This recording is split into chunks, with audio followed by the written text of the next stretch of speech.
Normally, the guy who runs an $80 billion tech monopoly is the wealthiest guy in the room. Mark Zuckerberg owns 13% of Meta. Elon Musk owns 20% of Tesla. But if you look at the capitalization table for OpenAI, Sam Altman's equity stake is exactly 0%. He takes an annual salary of $65,000, which in San Francisco means he basically qualifies for food stamps. He did not invent the AI models, he does not write the code, and he technically doesn't own the company. He's basically just the mascot. And yet, his personal net worth is currently sitting at $3.4 billion.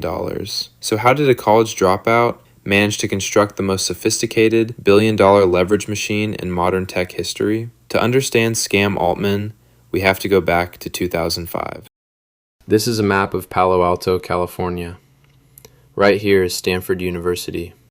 It costs $60,000 a year to attend. At 19 years old, Sam dropped out to build an app called Looped. The premise was simple. It allowed you to track exactly where your friends were on a map. Today, Apple calls this Find My Friends, and it is built into 2 billion iPhones. But in 2005, it was called a massive failure. Despite raising $30 million in venture capital, the company could not find a market. After 7 years, they sold the app for $43 million, which sounds great until you realize how venture capital works. Venture capital is basically a high-stakes casino where billionaires bet on nerds instead of horses. When you sell a company, the investors take their money back first. By the time the dust settled, Sam walked away with absolute scraps. For most people, spending 7 years building a failed startup is the end of their career. But while his app was dying, Altman discovered a much more efficient way to make money. He stopped writing code and he started writing checks. In 2009, he wrote a $15,000 check to purchase a 2% stake in a tiny unknown payment startup. That startup was called Stripe. While you were studying for midterms, he was busy buying a 2% stake in the future of the internet. Today, that $15,000 check is worth $632 million.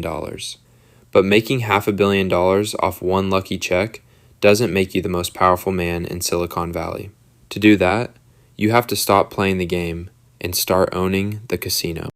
In 2014, at just 28 years old, Sam Altman pulled off the ultimate career pivot. He became the president of Y Combinator. If you don't know what Y Combinator is, it's basically the Hogwarts of Silicon Valley. It's an exclusive accelerator that takes in young, desperate nerds, gives them a tiny bit of funding, and takes a permanent chunk of their company in return. By taking control of YC, Sam didn't just get a fancy new job title. He became the bouncer at the front door of the tech industry. He no longer had to stress over building an app that nobody wanted. Instead, he got to decide exactly who was allowed to build the apps that everybody wanted. Under his watch, Y Combinator funded a ridiculous roster of unicorns. We're talking Airbnb, DoorDash, Coinbase, Reddit, and Twitch. Sam didn't write a single line of code for any of these companies. He didn't design their logos. He didn't manage their servers. But because of the way venture capital math works, he collected tiny invisible equity stakes in absolutely all of them. While other founders were burning out trying to build $1 billion product, Sam was busy building a $1 billion network.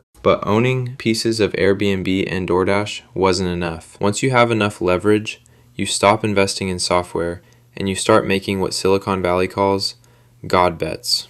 Sam quietly poured $375 million into a company called Helion Energy, which is trying to build infinite clean energy through nuclear fusion. Then he threw another $180 million into Retro Biosciences. Their entire business model is literally just trying to cure human aging so rich people don't have to die. By 2019, his personal portfolio had swelled to over 400 companies. He had completely hacked the system. He realized that in the modern economy, the guy who builds the product is essentially just a highly paid factory worker. The real power belongs to the political operator who owns the distribution. Sam had successfully built the ultimate untouchable billion-dollar network. But there was one final boss left to conquer. He needed to take control of the most important technology in human history without actually owning it. In 2015, Sam Altman helped launch OpenAI. On paper, it was registered as a 501c3 nonprofit charity. This wasn't an accident, it was a Trojan horse. By structuring it as a nonprofit, they could legally take millions of dollars in donations from guys like Elon Musk without giving them an ounce of control. And remember how the media praised Sam for taking 0% equity? Taking 0% wasn't a noble sacrifice for humanity. Taking equity in a nonprofit is literally illegal. It was a legal requirement. But once the core technology was actually built, things changed. They suddenly transitioned into a capped profit corporation, effectively locking out the original donors, and quietly took a $10 billion check from Microsoft. The original nonprofit board realized what was happening. They panicked, and they fired him. Firing Sam Altman from a company he doesn't own sounds like a simple HR move. But they forgot that they were playing checkers against a guy who owns the casino. Within 48 hours, Sam leveraged Microsoft's money, threatened a mass employee walkout, and forced the board into absolute submission. He didn't just get rehired, he completely liquidated the board members who fired him and replaced them with corporate allies. Today, the math is exactly the same as it was on day one. He still takes a $65,000 salary, he still owns 0% of the equity, but he now has absolute, unquestioned control over Microsoft's biggest asset, the most advanced AI company on Earth, and the politicians trying to regulate it. He didn't build the product, he built the system.